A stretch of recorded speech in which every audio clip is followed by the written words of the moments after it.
आज हम अगले जगत के बारे में अध्ययन करेंगे। जैसे कल हम पढ़ रहे थे मोदेरा जगत, 5 जगत बीटेकर वैज्ञानिक ने 5 जगत में संपूर्ण सजीवों को बांट दिया और फिर उनका अध्ययन हम करते हैं तो आसानी रहती है।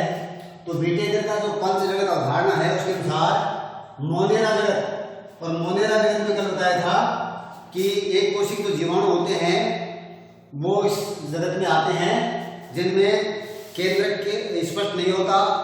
स्पष्ट कैसे नहीं होता कि केंद्र के चारों ओर केंद्र की झिल्ली नहीं होती और केंद्र का जो डीएनए पदार्थ होता है वो कोशिका में ऐसे ही बिखरा पड़ा रहता है। इस तरीके से ये देखो बिखरा पड़ा, इसमें कोई स्पष्ट केंद्र है नहीं है।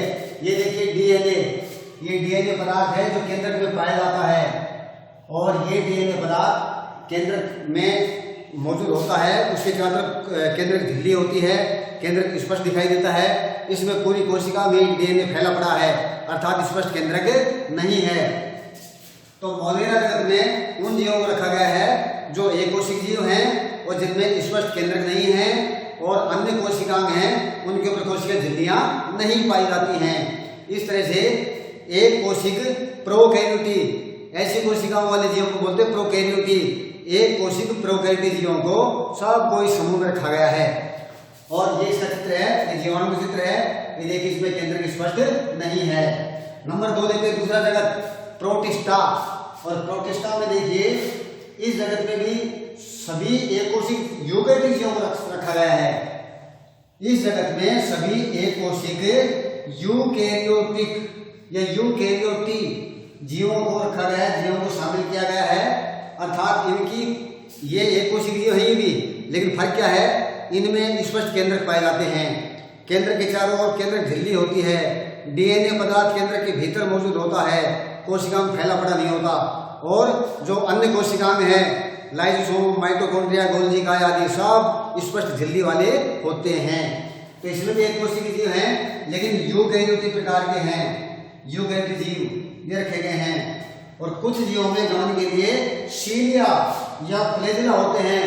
ये देखो फ्लैजिला है, ये सीलिया हैं, ये छोटे छोटे सीलिया, ये गमन यानी चलने में सहायता करते हैं। क्योंकि जल में तैरने वाले जीव ज्यादातर तो जल में इस तरह गमन कर सकते हैं, सीलिया के द्वारा या फ्लैजिला के द्वारा। फ्लैजिला या फ्लैजिला, फ्लैजिला लिख सकते हैं, फ्लैजिला। इस तरह से इसके बाद में ये जो जीव हैं प्रोटिस्टा के, ये जीव स्वयंपोषी हो सकते हैं, अपना भोजन स्वयं भी बना सकते हैं। जैसे एक कोशिक शैवाल एक कोशिक के होते हैं, शैवाल बहुकोशिक के होते हैं। जो एक कोशिक शैवाल हैं वो इसी उसमें रखे गए हैं जगत में। और तथा विषम कोशिक होते हैं, दोनों प्रकार के जीव शामिल हैं। ये देखिए यूग्लिना, ये स्वयंपोषी जीव है और इसमें क्या नाम, ये अपना भोजन स्वयं बना लेता है, यूग्लिना। और इस तरह से ये जो है हालांकि जंतु की श्रेणी में आता है तो, लेकिन जंतु की श्रेणी में भी इसको नहीं ले सकते, क्योंकि इसमें जंतुओं में जो लक्षण पाए जाते हैं वो सभी लक्षण इसमें नहीं पाए जाते, इसलिए इसको अलग ही जगह में रख दिया गया है। और जंतु श्रेणी में इसलिए रख सकते हैं, इसमें कोशिका भित्ति नहीं पाई जाती है। कोशिका भित्ति पाई जाती है, उनको पौधों की श्रेणी में रखते हैं। लेकिन यहाँ पर 5 जगत बनाए गए, चूंकि ये यूग्लिना है, ये अमीबा है, ये पैरामीशियम है, एक कोशिक जीव है। ये जो दिख रहा है ये इसका केंद्रक है, इसका स्पष्ट केंद्रक है। ये अमीबा आकार बदलती रहती है, इसका आकार अनियमित होता रहता है। इसमें भी केंद्रक है, इसमें भी केंद्रक है। ये पैरामीशियम है, यूग्लिना है, अमीबा है। तीनों एक कोशिक जीव के उदाहरण हैं, लेकिन इनमें स्पष्ट केंद्रक पाए जाते हैं, इतना ही फर्क है। इस तरह से ये हो गया प्रोटिस्टा। और तीसरा जगत लेते हैं, जगत नंबर 3 फंजाई। और फंजाई में हम पढ़ेंगे तीसरे प्रकार के जीवों के बारे में। तो तीसरा जगत ले लेते हैं फंजाई, नंबर 3 फंजाई। और ये बहुकोशिक जीव हैं।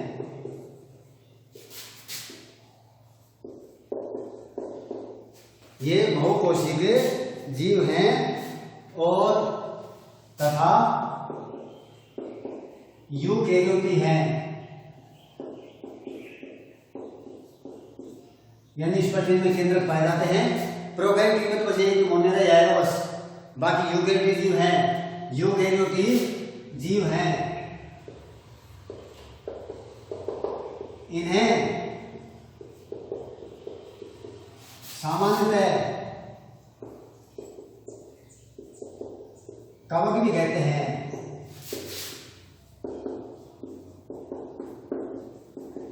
आपने अचार मुरब्बे पर फफूंदी लगी देखी होगी, बरसात में चमड़ों के जूते चप्पल बेल्ट आदि पर कुछ इस तरह का फफूंदी से लगी देखी होंगी।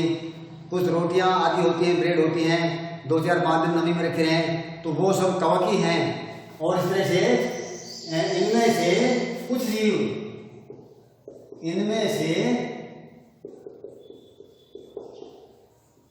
कुछ जीव सड़े गले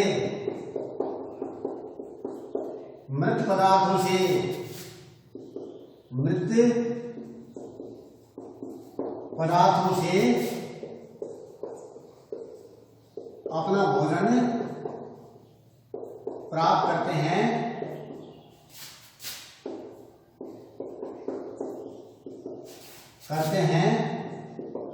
वे मृतजीवी कहलाते हैं, मृतजीवी।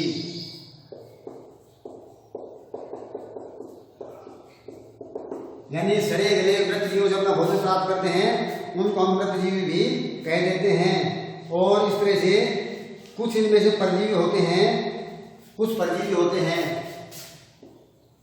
कुछ जीव परजीवी भी होते हैं।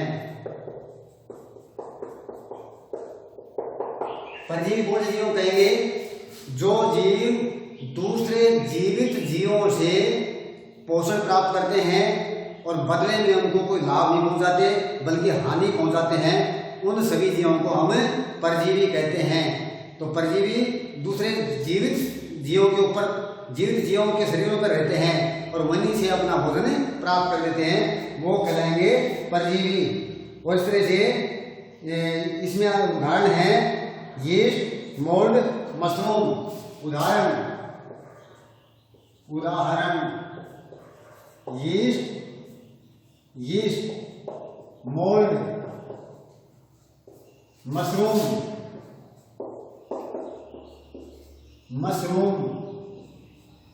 सांप की छतरियां, कुछ मशरूम की तो सब्जी भी बना के खाई जाती है, यानी एक प्रोटीन का साधन है हमारे लिए। तो इस प्रकार से ये मशरूम है, मोल्ड है, यीस्ट हैं, ये एक प्रकार के फंजाई के उदाहरण है। और ये जाकर अपना भोजन सड़े गले पदार्थों लेते हैं और कुछ परजीवी भी होते हैं। अब अगला जगत भी लेंगे प्लांट की। थोड़ा सा बीच में लाइगेन के ऊपर है, लाइगेन या सहजीवी। यानी कुछ कवक क्या करते हैं, कुछ कवकों की कुछ प्रजातियां नील हरे शैवाल के साथ, नीले हरे शैवाल के साथ स्थायी अंतर संबंध बनाते हैं। इसका मतलब क्या हुआ?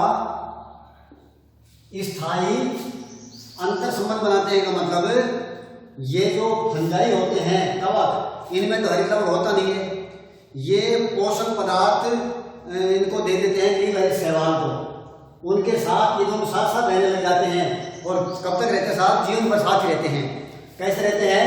कुछ कवक हैं, कुछ प्रकार के कवक और नीले हरे शैवाल। नीले हरे शैवाल में हरित लवण पाया जाता है, वो भोजन बना सकते हैं, लेकिन उनको पोषक पदार्थ चाहिए। पोषक पदार्थ कवक दे देते हैं, नीले हरे शैवाल भोजन बना लेते हैं, दोनों भोजन को बांट लेते हैं। इस तरह दोनों ही पोषण करते हैं, कोई किसी को हानि नहीं पहुंचाता, दोनों एक दूसरे को लाभ पहुंचाते हैं। तो ऐसे जीवों को हम बोलते हैं सहजीवी, इनको बोलते हैं सहजीवी। तो ये सहजीवी कह दो, ये इसको लाइकेन कह देते हैं। तो ये होते हैं लाइकेन।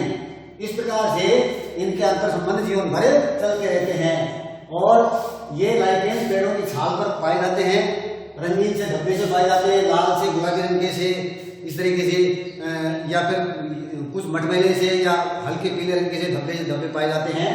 इस तरह से ये हो गया फंजाई या मशरूम का चित्र है ये। यानी फंजाई का एक उदाहरण है मशरूम, जो अपने पेड़ों में ढेर लोग जाते हैं बरसात के दिनों में, उसका ही चित्र है। और इस तरह से अब देखते प्लांट की जगत, इसमें कौन से पौधों को रखा गया है, यानी इसमें कौन से जीवों को रखा गया है। इस जगत में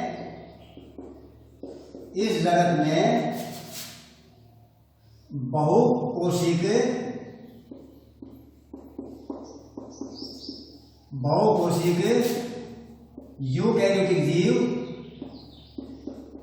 यूकेरियोटिक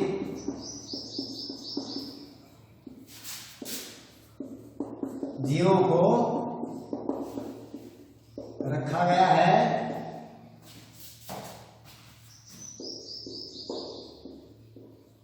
इनकी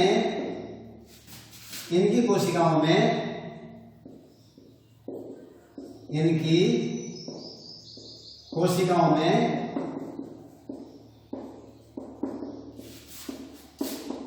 कोशिका भित्ति पाई जाती है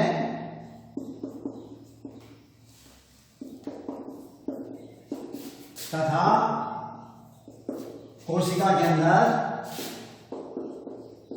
कोशिका में हरित लवक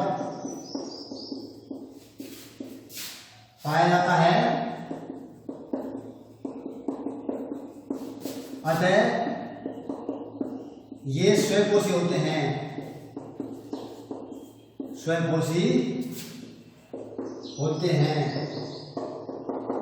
यानी इनमें हरितलवक पाया जाता है, कोशिका भित्तियां पाई जाती हैं, कोशिकाओं में बहुकोशिक जीव है। यूकेरियोटिक का मतलब सुकेंद्र के हैं, केंद्र का क्षेत्र पाया जाता है। और उदाहरण आएगा, उदाहरण सभी हरे पेड़ पौधे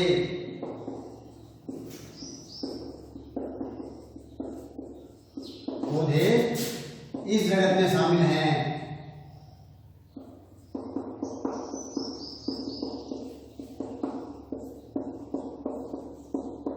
यानी जितने भी हरे पेड़ पौधे छोटे बड़े जैसे भी हमें दिख रहे हैं, सब इसी में प्लांट की जगत में शामिल हैं। और इसके बाद में अगला लेंगे एनिमेलिया, नंबर 5।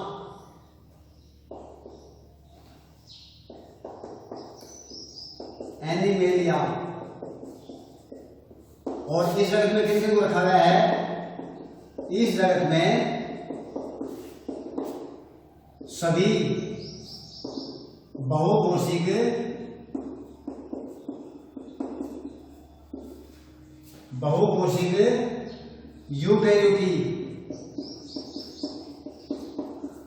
यूकेरियोटी तथा बिना कोशिका भित्ति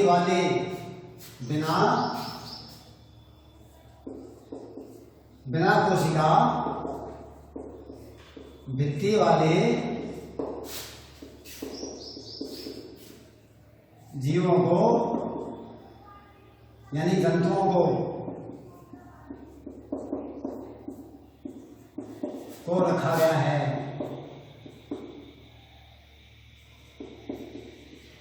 यानी इसमें सारे वो चीज शामिल हैं जो सभी बहुकोशिक हैं, यूकेरियोटिक कोशिकाएं हैं, इनमें बिना कोशिका भित्ति वाले जीव हैं, इनके कोशिका में कोशिका भित्तियां नहीं पाई जाती। और ये कैसे होंगे जब कोशिका इसमें हरितलवक पाया जाता है। ये कैसे होते हैं, ये विषमपोषी जीव हैं सभी। ये जीव विषमपोषी होते हैं अर्थात अपना भोजन स्वयं नहीं बना सकते। उदाहरण सभी जंतु,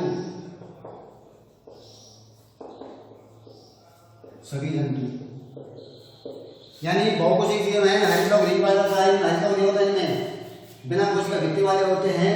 और यहाँ देख सकते हैं इनमें हरितलवक नहीं होता, इनमें हरितलवक नहीं होते हैं। अतः ये विषमपोषी जीव होते हैं।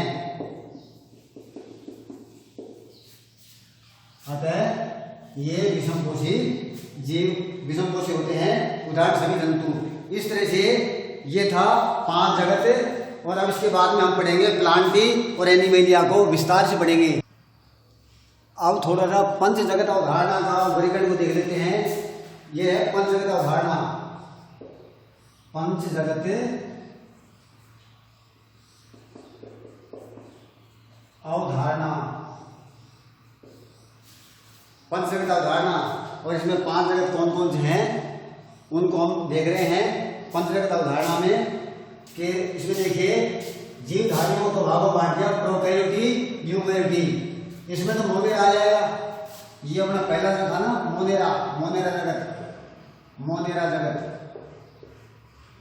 मोनेरा, मोनेरा जगत, ये तो इसमें आ जाएगा नंबर एक तो। अच्छा, उसके बाद में यूकैरियोटिक होते हैं जिनमें स्पष्ट केंद्रक पाया जाता है। इसमें आएगा एक कोशी जीव, इसमें आ जाएगा प्रोटिस्टा, प्रोटिस्टा, इसमें आ जाता है प्रोटिस्टा। दूसरा जगत इसमें शामिल हो गया। फिर बहुकोशिक ले लिए, बहुकोशिक में इसको दो भागों में बांट दिया, कोशिका भित्ति सहित और कोशिका भित्ति रहित। तो कोशिका भित्ति पाई जाती है, इसमें ये आ गया फंजाई, ये जो तीसरे नंबर पे आता है फंजाई, ये फंजाई आ गया, तीसरा जगत आ गया। और कोशिका भित्ति सहित फंजाई में कोशिका भित्तियां होती हैं लेकिन प्रकाश संश्लेषण नहीं करते। ये ध्यान दें, कोशिका भित्तियां इनमें भी होती हैं लेकिन प्रकाश संश्लेषण करने में सक्षम है, जैसे प्लांट की। ये चौथा आ गया, चौथा जगत इसमें शामिल हो गया। और इस तरह से पांचों जगत इसमें शामिल हो गया कोशिका भित्ति रहित, यानी जंतुओं की कोशिका में कोशिका भित्तियां नहीं पाई जाती है। इस तरह से पहला जगत यहाँ आ गया, दूसरा जगत इसमें आ गया और तीसरा जगत ये शामिल है, चौथा जगत ये हो गया, पांचों जगत ये हो गया। इस तरह से पूरी दुनिया में जितने भी जीव जंतु पेड़ पौधे हैं या जीवाणु कीटाणु जो भी हैं, सूक्ष्म जीव आदि, सब को पांच जगत में उन्होंने बांट दिया। इस तरह से ये तीन, इस तरह से पांच जगत में इनको बांट दिया गया है।